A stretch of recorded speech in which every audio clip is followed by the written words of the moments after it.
Hi, I'm Michael Allison. I'm the Commercial Director at Roma Finance. Welcome to another edition of RomaTalks, where I'm joined by people across the property finance industry to talk about their journey. And this week, I'm delighted to be joined by a good friend of Roma's, Anastasia Ttofis. Yes, From hello. iLA's. Hi, how are you? Yeah, good. How are you? I'm very good. Thanks. I think you're the first person in 15 episodes who's asked how I am. I'm very good, thank you. Cheers. Good. I'm glad. Good. So before we go any further, tell everybody about Yeah. iLA's and what it's all about. Yeah, so we are the UK's only law firm specialising exclusively in property and finance iLA. So we launched the business about 2 years ago when we identified a gap in the market for independent legal advice. I'm sure we're going to get into that, so I might not delve into it too much at this point. Yeah. But essentially, all we do day in, day out is independent legal advice, which I know that sounds really thrilling, but there's much more to it in terms of the business structure around it and how we essentially identified that gap in the market and introduced technology, listening to exactly how the clients wanted that advice delivered 7 days a week. I know, 8 a.m. to 8 p.m. And kind of an online service that's available instantly within about 2 hours that people can just jump on and get that done. Wow. So I think there's a lot for us to go at there. So Yeah. before it, tell us a bit about yourself, your background. Sure. So I started my career as a lawyer. I am a lawyer. I just mostly do like business strategy stuff now, but I am a solicitor. I can't really think when I qualified now. Maybe when I was 25. So what am I now? 32. I know. We'll edit that bit out. Yeah, no, it's fine. Still youthful. So qualified how many years ago that is, and originally started in banking and finance misconduct, so litigation work. And that was, I'm really sorry guys, but that was suing banks for like fraud, conspiracy, misconduct. So a lot of work around derivative selling, HBOS redding, LIBOR rigging, swaps, collars, caps, all that kind of scandalous stuff that went on. And my oh my, was there a lot of scandals. So I used to love doing that. So I'd always acted for the small guy, so to speak, which, Right. you know, I still do. I act for property developers. It's who we act for. So always defending or bringing those claims, so defending them against the banks or bringing those claims against banks. And really quite fascinating. And that will probably explain as well why kind of doing iLA for most people was seen as high risk. For us and my business partner, Luke, who did the same area of work, super easy because we were doing really high profile litigious claims against banks. So reading security documents was a real walk in the park for us. So that was fascinating. Spent my career doing that, really specialized in that for a number of years. Then I had a dream. Obviously anybody who's watching this and visually can see might laugh at the fact that my dream was to kind of go to London and wear, you know, stiletto heels and suits, which people were like, I can't believe that was you at one point. Like the real power dressing. Yeah, I loved it. Loved it. Now now here I am. So I don't know what happened. Authentically you. Yeah, exactly. And that was part of my dream. So I went to work for a firm in Southampton, which was a city. It was headquarters were in London. Carried on doing that sort of work. And really became disillusioned by the industry, I think, at that point. I wanted to set up a wellbeing retreat called the Busy Buddha that targeted or was there for people like myself, lawyers, people in the financial markets who really needed that help but couldn't quite get into the spiritual stuff because they found it a bit too woo-woo. So my role really as the Busy Buddha was to kind of be that entrance point. Having myself suffered quite a lot from panic attacks, so I found a number of things that really healed me. So I wanted to bring that out to the world.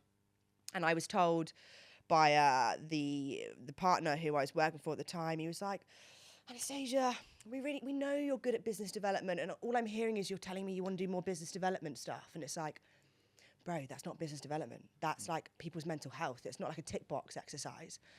And then he sat me down and he was like, Anastasia, you just need to decide if you want to be a business owner or a lawyer. Spoiler alert, I'm both now, right? I own a business. My law firm is a business and I'm a lawyer. And you called him bro. Yeah, no, I mean, I wouldn't have done that. Then I would have been like, bro, who hurt you? You know, who hurt you, bro? So I would now. No, I'm joking. And he then said to me, Anastasia, you're just a bit of a square peg in a round hole. Which, for anyone who doesn't know what that means you don't fit in here. In a nice way. Yeah. So with that, next day I handed my notice in. I was like, I'm done. I became a consultant at the age of 28, 27, 28, 28. Only a few years into qualifying, unheard of. People like, you can't do that. You can't become a consultant solicitor. You're too young. Yeah. No, you can't. I can.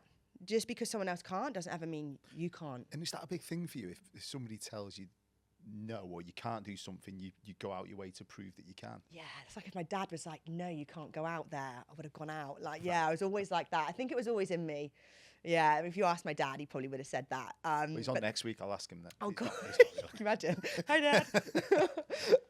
So, yeah, I think partly that, but also, so partly some of it is born from the, two fingers up to you, I'm going to do it anyway. But I think some of it's also just born from a genuine self-belief that I don't see the world as maybe as linear as everybody else, that that's just how it was done, which is when we get onto why iLA became about. Yeah. Because just because something was always done in a certain way doesn't mean it has to be done that way. And if people get stuck in this, like, we just don't do it that way. It's just not how it's done. Who says who? Says who? And I think that people like to say the word disruptor a lot, don't they? Yeah. And we're going to disrupt. And normally a disruption is just doing something the same. Yeah. Just looking different. This was a bit of a disruptor, isn't it? Yeah, for sure. And that kind of energy you can see was already born in me from like that part was people being like, you can't be a consultant. Like, you don't even have your own clients. Like, because consultants are usually classically at that time older people who had built a client base. I was like, so what? I'll find them, Yeah. So became a consultant. Whilst I was a consultant, started, I also co-owned a brokerage at the time with my business partner. So having worked in both worlds, I was like, kept seeing clients in the brokerage, like, we can't get iLA. Kept getting phone calls from other people, like, I need iLA. And I was like, there's a problem there, something's going on. Did a bit of like, looking into it and was like, there's not a law firm that just does iLA. But I guess that's maybe the next question you're going to get onto. You've just asked me my background. That's the background. I don't know if you want me to pause there or keep going. Yeah, so sure. You keep going. Yeah. So the next thing then was to set up iLA. Exactly that. So I think as well, I touched on the well-being stuff. I think that was a huge catalyst as well for my self-belief. So I did a lot of... did a bit of hypnotherapy work to start with, but then a lot of like meditation. I mean, now it's really formed into much deeper kind of shadow work, which people don't necessarily understand what that means. But it was born from like meditation practice, yoga practices, which really helped me to ground and believe in myself. So that was also part of that background, I guess, to add in. So when I identified this gap in the market, we were like, okay, there's no one else doing just iLA. Now that either means it's a terrible idea or I'm a genius. Yeah. And I so to speak, it's probably the latter. I mean, I wouldn't call myself a genius, it's a bit out there, but you know what I mean? It was a good idea. You took the problem and made it into an opportunity. Absolutely. So when we were going to set it up, I remember other lawyers saying, that's a terrible idea, it's never going to work. It's never going to work. People were laughing at us and yeah, we were really up against it. People like, that just won't work. And I'm not very risk adverse. That means I'm able to take risks, yes. So I was like, no, I just think you're wrong. I think you're wrong. And so what if it fails? Who cares? But I reckon it was going to work. Like, I think the reason why people thought it wouldn't work is because no one had foreseen that if you did it that if you were a lawyer working as a litigation banking lawyer, busy doing your cases, and someone's like, ring, ring, can I have an iLA? You're like, well, for 250 quid, can't be asked to open a file, send you terms of business, do your ID checks. Like, no, not worth it. Or I will do it for $2,500. So you had this real disparity in like to make it worth their while. I don't think what people foresaw, if you did it en masse, hundreds a month at £250 up to £500, that would really work. So I started identifying that and we were like, right, let's do this. And also there was a perfect storm because COVID had just made iLAs online. If you remember, they weren't allowed to be in person. They weren't allowed to be online. Had to be in person. Had to be in person. So if in 2020 or whenever, prior to COVID, we'd launched a law firm just doing iLA, I'd only be able to service property developers in Bournemouth. Yeah, it's regionalised, isn't it? So now you're national. Yeah, so when we launched it, I remember Luke saying to me, as I said, Luke and I are a perfect partnership because he's just got a little bit more like Anastasia, a bit of a sense check on my shoulders. And he said to me, Anastasia, what if it goes back to in person? Everything we've built will be worthless. And I said, but what if it doesn't? That saying, oh, well, what if I can't fly? The one about flying. What if I can't fly? My dear, what if you do? What if I jump and I can't fly? I fall. So that was it, really. I was like, but what if it stays online? If it stays online, we can service the entire world. It would be massive. And do it before somebody else does. And do it before someone else does. So we did that. Other things that people tend to find really interesting about the iLA journey, and actually think it's a bit mad, something that I thought was really normal, is when we went to launch the business, we obviously called ourselves iLA, sometimes abbreviated to iLA, and the domain name, www.ila.co.uk, 3-letter domain names are very expensive. And we went to buy it. I was like, we've got to have it. $27,500. It's about £25,000. I was in about 30 grand's worth of debt, didn't really have any money. We managed to scrape money together again, thinking, we didn't even have a law firm. We weren't regulated. We hadn't done our SRA application. I don't even think we'd set up the limited company. I had no business. But you wanted to have but I needed that domain name. I had to have it because I knew if people were searching, I need ILA, what was going to come up top? www.ila.co.uk, right? And I mean, I joke about that. And I know so many people call their businesses names that obviously resonate with themselves or their surnames or family, which I totally understand. Roma's story and the name where that's come from is absolutely beautiful. I know that from Scott, and I think it's wonderful. And I think when there's lots of lenders, to call something that's personable to you is really important. Yeah. But iLA was iLA. If I'd called it Ttofis & Co. or Ttofis Baldwin & Co., you're not going to find us when you Google it, right? You're not going to type in Ttofis and Baldwin because you don't know it exists. So I was like, from a strategic point of view, it must be called iLA. It does what it says. It does what it says on the tin. Yeah. And we had to have that domain name. So that was, again, another thing. I laugh because it's just one of those things that actually I'd never really thought much of it. Like, and people are like, do you know that's actually mad? Like madness, that you were like, no, well, we'll just buy it without not even any systems. I didn't have a single client. Didn't even know if we were going to get SRA approved because you've got to go through a whole application process. And on my application, it's like been qualified for I didn't even qualify for 3 years at that point as a solicitor. So I don't even know if they're going to approve us. I'm now the CEO and co-founder of a law firm. It's pretty big. So that was how that got set up. I remember then once we launched, we were briefly talking about earlier, and I've told you the story before, but there were some solicitors that we used to work with. Both Luke and I had trained with certain solicitors, and they were like, so actually, like, you're not even a real lawyer. People just pay for your signature. I was like, you have to be a lawyer to do iLA. You can't not. And if people are paying me just to sign something, by the way, that's not the case. It's not just that. But if you think that's the case, more for you. You're the one working 20-hour days, burning yourself out, and I'm just being paid for my signature. Yeah. But that's very much not the case. But it was just wild, the resistance we got to it. So it's interesting, really. It sort of feels like you went into law with one vision of what you would be, and because of what you were going through with your panic attacks, etc., you found who you are, your authentic self, and that's then become your business and your own personal brand as well, hasn't it? Absolutely. I think I just didn't fit in, and I was kind of then rejected by the industry, I'd say, and through that, I think was then, I remember when I went to set up iLA, it was, I think I've been doing some more again. The spiritual work's very much a big journey of mine. I've been doing quite a lot of what I call shadow work recently, and actually looking at, I think I was driven by, we call it like I work with the archetypes, so like a very warrior energy and an inflated warrior, which is like, I must prove everything. So I think that's what that thing was maybe born from. And because I was rejected, it was like, I'm going to show you, right? And I think that's maybe what was the catalyst for a lot of that, as I touched on a moment when I was speaking about it before. But also, I remember when we went to set up iLA, I felt this like grieving of what that life I had, is in like, I felt my worth and my value was attached to, I'm a high profile banking and finance litigation lawyer, like a lot of lawyers do. But actually, I remember saying to myself, like, only lawyers know, like when a lawyer comes over to me and is like, hey, like I work at Freshfields, I know that's quite a big law firm, but most of the population don't care. Right. And it's very much in our own minds in the legal world, I think, where like, I remember being like, but I can't tell people that I'm like a high profile banking lawyer anymore. Like, and I almost like grieved that a bit and was like, had to really let go of that like image that I thought I was or would be, to then be like, oh, I'm just a lawyer who does ILAs day in, day out. It's hardly hard, not very difficult. But it is, the whole structure is difficult. The whole business infrastructure is difficult. It is, but listen, in our world, specialist finance, we predominantly lend to limited companies. Certainly in bridging, development finance. I know you've got clients who are brokers and lenders, etc.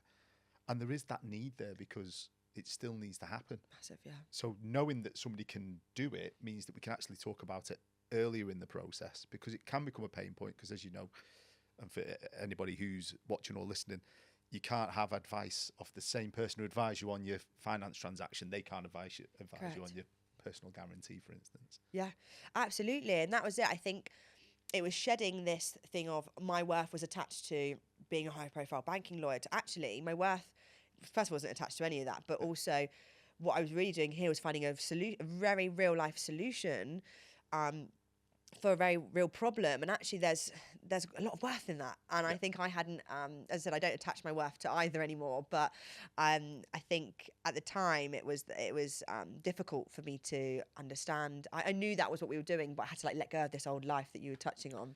Yeah. I think sometimes it's about, if you find something that you're really good at, just do that. Yeah.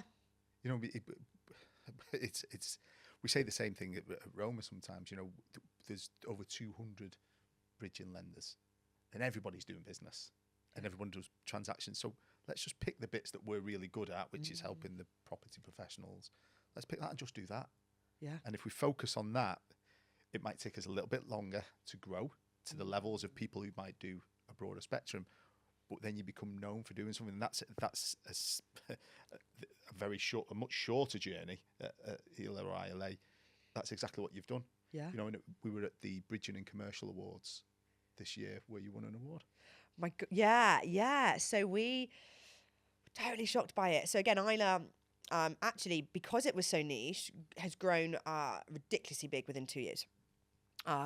You know, it was entirely unanticipated how big it would be, the turnover it generated. It's humongous. The business just rocketed it because it was actually so niche. So I think there's two sides of it. It can sometimes take longer to identify that niche and then build that. Or if you find a really, really big problem and solve it really well, poof, like it just exploded. And Luke and I, again, when we launched iLA, were like, can you imagine if one day we won the B&C Awards? Like, wow, that would be really cool, wouldn't it? We laughed. We actually laughed. We were like, you know, imagine that. Year 2, we get shortlisted for it. We win it. Like, best specialist finance partner. And we've also been shortlisted in the CFB Awards. And you're like, what? Like, I remember being at that event and walking around and everybody like grabbing me from the industry. Anastasia, like, well done. And I'm just like, wow, like it's crazy because you don't often think that like of yourself. I think often we're quite bad at like reflecting on what we've done and what we've achieved and how quickly. And actually, there are, you know, that whilst there are sometimes, you know, every industry has its issues. This industry is beautiful for also, you know, there's a lot of good people who, you know, like yourselves, we've always clicked when we met. And, you know, they will mirror that back to you, and that's really special. And, you know, being able to find that solution for everybody, really, because it affects everyone. It doesn't just affect the end user, so the property developer, all the way through, back up to the broker, the lender, the solicitors, and people just couldn't get it done. And now they can, which is amazing. We're all looking for ways to make it leaner and quicker. Aren't we? And I think we were talking earlier about signposting people earlier on the whole need for independent legal advice. So yeah, I think, and also you're giving people answers to a problem, and probably because it is called iLA, and it is easy, and you've got, you know, you're very outward with your own brand, so you're very recognisable when it comes to social media, etc. So people get to know you. You've won the B&C.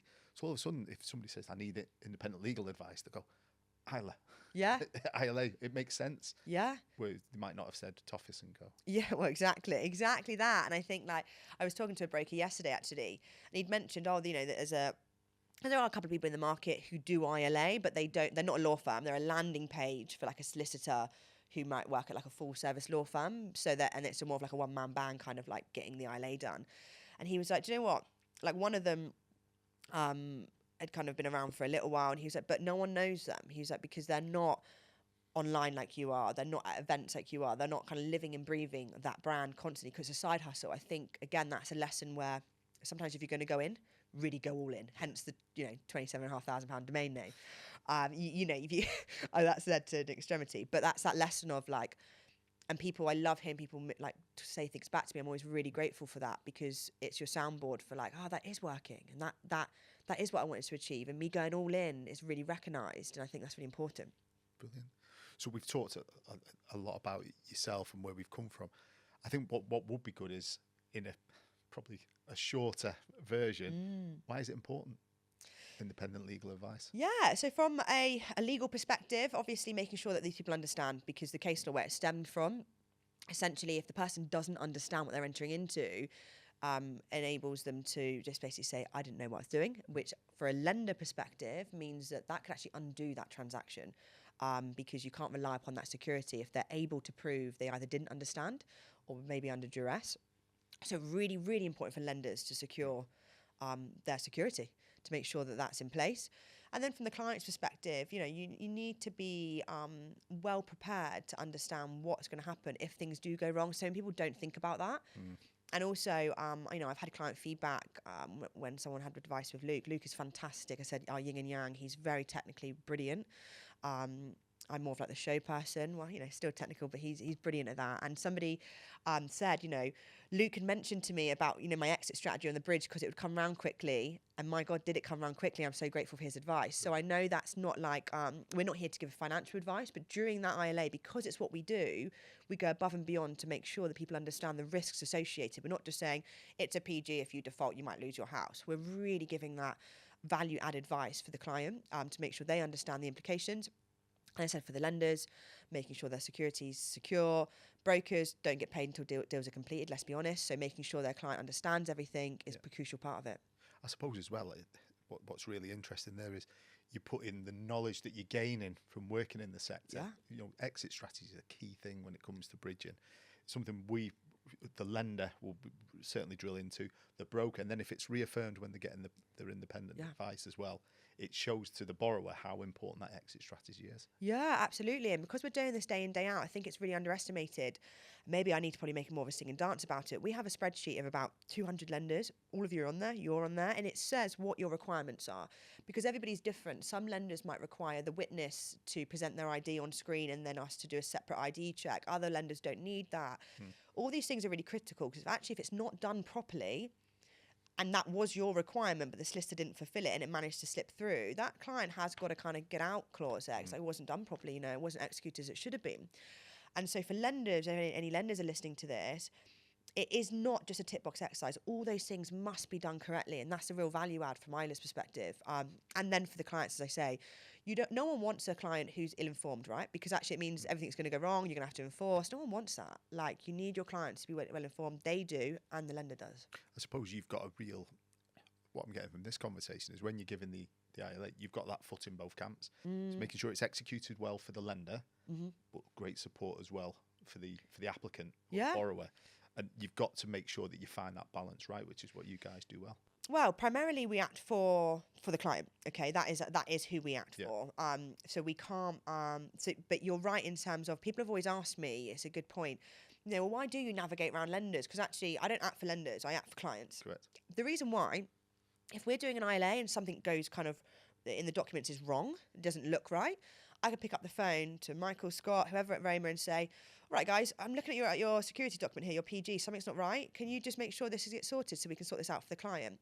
So my relationships with lenders are not because I act for lenders, they're because I want to make sure that client has everything done correctly, that they're getting the correct advice. And by virtue of my relationship with lenders, I can get decisions and inputs really quickly from them, which benefits the client. And that's why everyone should work together.